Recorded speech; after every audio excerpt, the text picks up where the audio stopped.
ಯಾರು ಹೆತ್ತರಯ್ಯ ಇಂಥ ಕಂದನನ್ನು, ಅಂತ ಲೋಕ ಮೆಚ್ಚಬೇಕು ನಿನ್ನನ್ನು.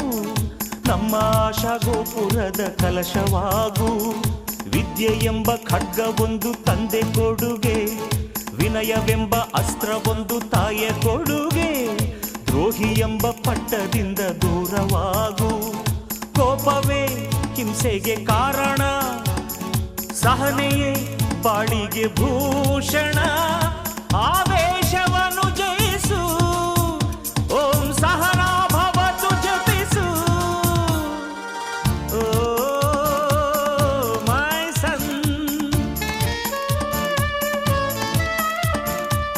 ಅಮ್ಮ